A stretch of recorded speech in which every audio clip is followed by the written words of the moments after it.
And this is Scherla Brazal. Yes. And this is my second video, guys. And this look is ginawa ko for summer look. And ito yung look na pang-aurahan, pang-labanan talaga, best. And if you wanna know how I do this kind of look, just keep on watching, guys. So, yun. First, mag-primer muna tayo. And meron ako ditong bago. Pang malakaso na primer. This is the Quick Fix. Quick Fix or Quick FX. Kasi ganito, guys. Parang ano eh. May isa akong beauty vlogger na napanood. Sabi niya, Quick Fix. Tapos yung isa naman, Quick FX. So, di ko talaga alam yung basa nito, diba? So, para mas madali, Quick Fix na lang. So, this is the Quick Fix No Shine Mattifier. And this is only 99 pesos. So, talagang budget-friendly siya. So, sabi dito, ang benefits niya, absorbs oil to control shine for smooth, matte finish, conceals fine lines and pores for visibly radiant skin instantly. So, maglagay na tayo at lagyan natin yung mga parts na mabilis tayo mag-oil. Yan.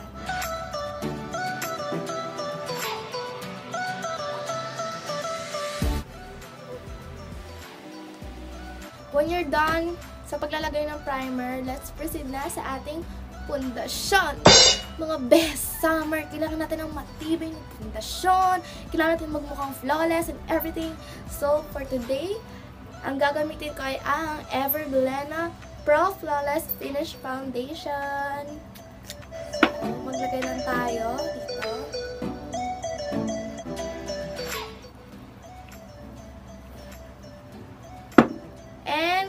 Kuha lang tayo ng ating flat brush to apply this.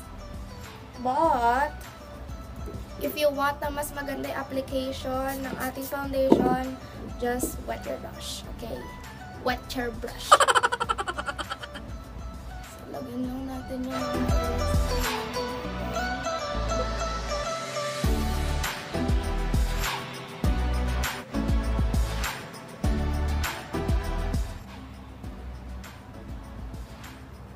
damay mo na rin yung sa leeg mo, moms.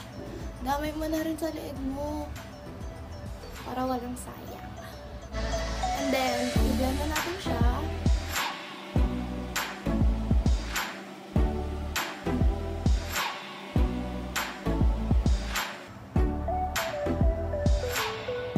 By the way, mukha pala ako si Puka ngayon. Pukang ewan. And then, when you're done sa pagbe-blend ng iyong foundation, next natin is ang ating concealer. And for today, ang gagamitin ko ay ang Careline Pimple Concealer. Concealer? What is concealer? Oh my God! Careline Pimple Concealer with tea tree oil. And I'm in the shade Natural. So, guys, alam niyo ba, sobrang satisfying ilagay nito sa under eyes kasi sobrang mararamdaman mo yung minty effect niya. Yung grabe, as in, ang sarap lang. Satisfying.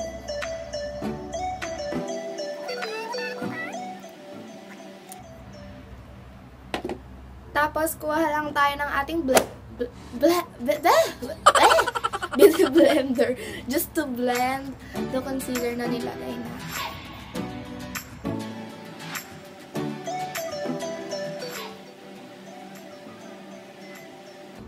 And pagtapos mo na ma-blend yung mga nilagay mo, kuha lang tayo ng sponge. This is from Fashion 21. Kasama siya ng aking loose powder na binili.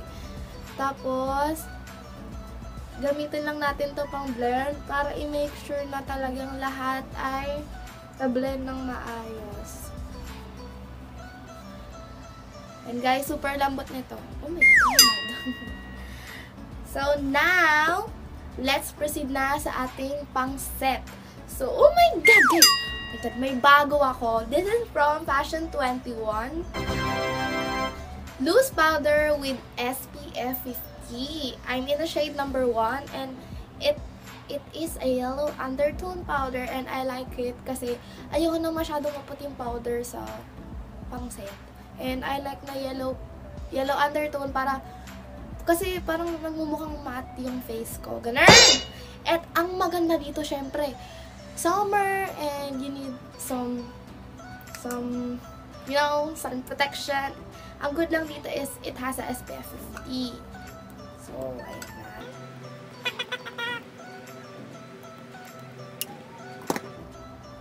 And then, isat lang natin yung mga nilagyan natin ng concealer kanina.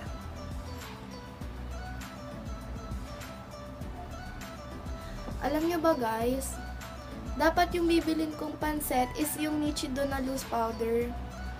Pero kasi, nakakita ko sa review na wala daw masyadong coverage yon. And, yon, ang maganda lang dito sa Fashion 21, may coverage and meron din siyang SPF 50, which is good lalo na ngayong summer. Syempre, aura ka, kailangan mo rin ng meron sun protection, no? Baka sobrang pag-aura mo mapabayaan mo na yung sarili mo, diba? Ilalagay lang natin siya dyan for a while para mag-bake siya, and then now, mag-proceed na tayo sa ating eyebrows. Kilay, besh! Kilay! Mga besh, I have here bago. This is from Caroline ulit. The color Pencil. And mag-brush muna tayo ng ating eyebrows. And lagyan lang natin. Oh my God! Oh my God!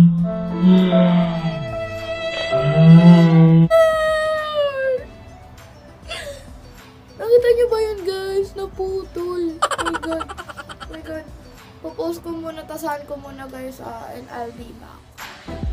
Guys, I'm back na, and ayan, natasahan ko na siya.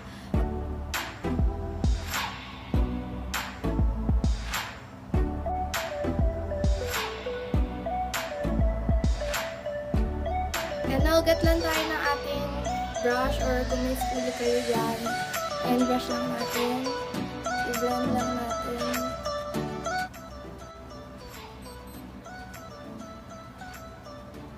So yun, diba? Summer na, kailangan, ayan, naka-eyebrows on fleek ka, bitch! And then, ilagay lang natin siya sa gilid para linisin yung mga kilay.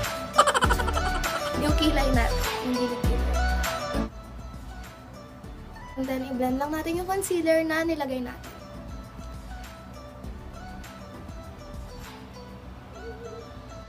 Gawin na natin yung ating pangmalakasan na eye makeup! Oh my God! Sobrang easy lang ng eye makeup na to. 3 shades lang yung gagamitin natin. As in, sobrang easy lang. Perfect talaga for beginners. So, yan. Sira-sira siya. So, gamitin natin first color is this. Actually, it's a blush, but gamitin natin siya as our base. Ay! Go! Ano ba yan? Nakalimutan ko. I-prime natin muna yung eyelids natin.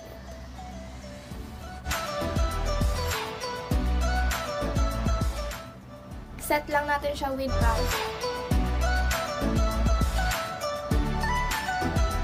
And yan, let's proceed now to our eyeshadow. So, ito ang shade na to. Then, lagay lang natin siya dito. Ito yung magsisilbing base ng ating eyeshadow. The second shade na gagamitin natin is from this. This is from etong brown na yan. Tapos, if you want na gusto nyo mas pigmented yung... Bayan, hindi ko mahanap yung kung gusto nyo mas pigmented yung eyeshadow nyo, basain nyo lang. That's the key. Ilalagay lang natin siya dito sa dulo ng ating eyes.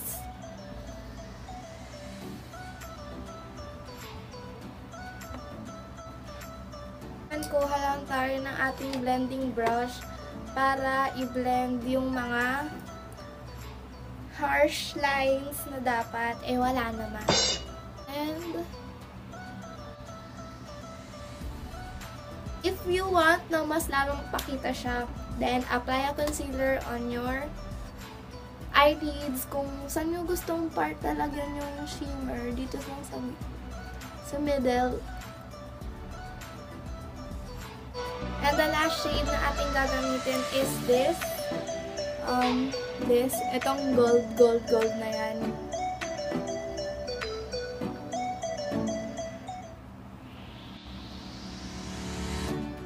Then after you apply that, go back to your blending brush and then just blend lang. You will take so much time in blending your eyeshadow kasi yun talaga yung nagpapaganda sa eye makeup. Last na ilalagay ko for my eyes is liquid eyeliner lang. So, sobra guys. As in, to be honest, nahirapan ako maglagay. So, bear with me guys.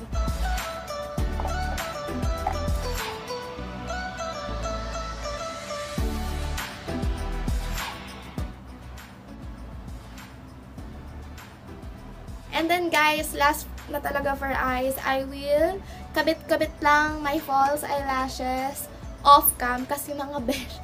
Kung on-cam ko siya ikakabit, aabutin tayo na ng 10-10 dito. So, guys, a few moments later. So, yun guys, grabe. Natapos ko na ikabit yung false eyelashes. So, ayan na siya. I-dust off lahat ng excess powder.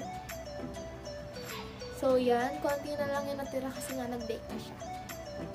So, let's proceed na sa ating contour.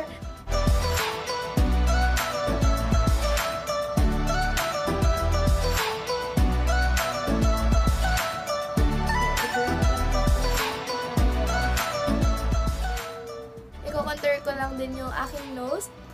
Ang babaeng pango ay laging kumakapit sa nose contour.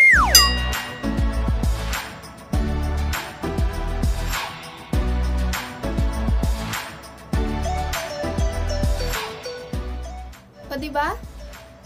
Pa! Nagkaroon na ako ng ilong dahil sa contour. Gagamitin ko din tong blush na to. Ipagko-combine ko tong dark and then medyo peach one.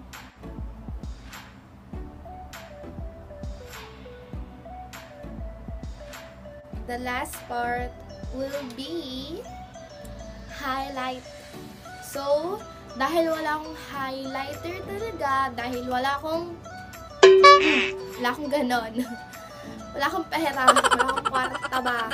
So, gagamitin lang natin yung ating shimmer na eyeshadow dito sa palette na ito. Itong silver na to. And gagawin natin siyang highlighter. That's what you call practical goals 101.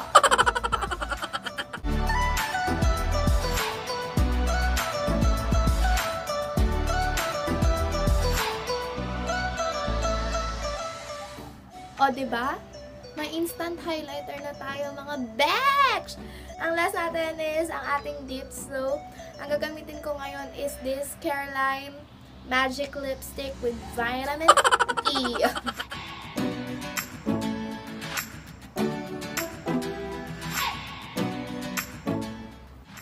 Tapos na. And guys, if I-finalize ko lang yung look, guys, just wait for me and I will be back. Hi guys! I'm back, mga besh, and na-finalize ko na yung look. So, eto na. Si Ateng may pa-off shoulder pa, may pa-bangles, and relo, and salamin, hikaw-hikaw pa. Yan. Thank you guys for watching this video, and I hope na nagustuhan nyo tong look na to. Just give me a thumbs up if nagustuhan nyo to, and if bago ka sa aking channel, Dai, wag mo i-forget ang subscribe button, i-click na, Dai. Thank you guys for watching, and see you on my next video. Bye guys! God bless!